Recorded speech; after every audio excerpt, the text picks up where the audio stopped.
not for anyone to own it. I cannot own this. I cannot own this. So the ancestors are the owners. Sorry, I wanted to ask. Earlier you said that there's penalties for the people who don't follow the rules that you gave us for entering this. What are those penalties? Yes.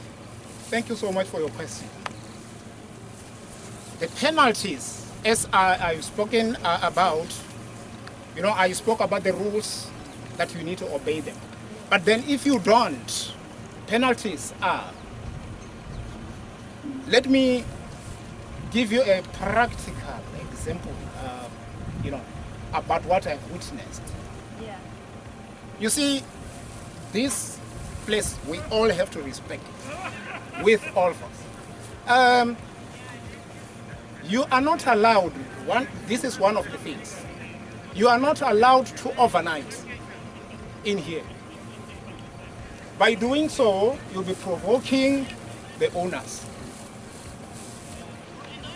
I must tell you that I'm residing right at the camp, is very close to this area.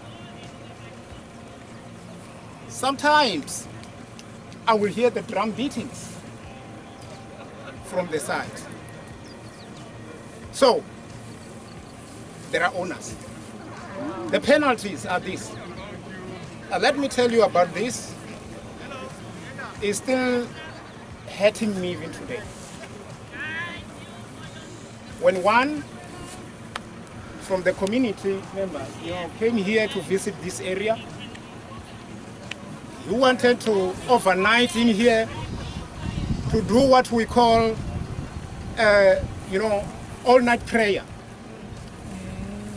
He came here, to get this healing power because he is a leader of the church, remember. He then decided to be here. And then that day, we even persuaded him not to do such things, since we know the rules. So he forcefully wanted to stay himself. All right, let me cut this very long story short. Okay? During the night, it was June. It was very chilly, it was freezing, since we are close to the Litaba River. So he decided to make a little fire, right up there. So he was just seated around the fire, around past 12, the midnight. As he was still seated there, this was what he told people while he was in hospital. The first thing, he saw an impala, a skinless one, bleeding, passing. Then as he was still surprised, there came a lion, still skinless, bleeding, passes. Then all of a sudden, behind him, something explodes.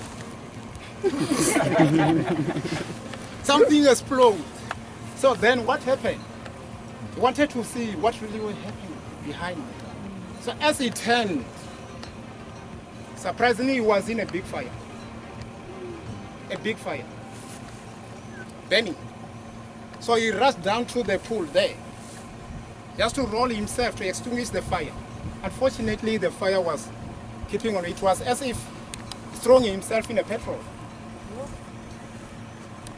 He got burned. I don't know what degree was that. So during that night, he lost his mind. I remember he was from Shawela, that side. Shawela, Shipu.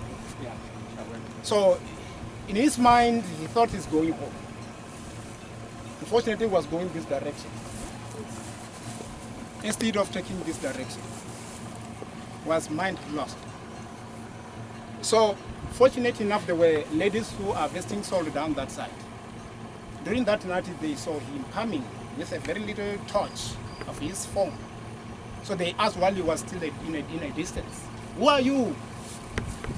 He said, "No, please help me, help me, helped me. Even his voice was not even, he was lost even his voice, you know. They quickly grabbed him and then they realized, oh, he's totally bad. They covered him with blankets. Early in the morning at around 4, they called me. They came with him. And then we have to quickly call his family members to come pick him. And then he ended up in hospital. So unfortunately, we lost him. But you were there when this whole thing happened. I was in the camp. You were, I mean, yes. Yes. Wow. So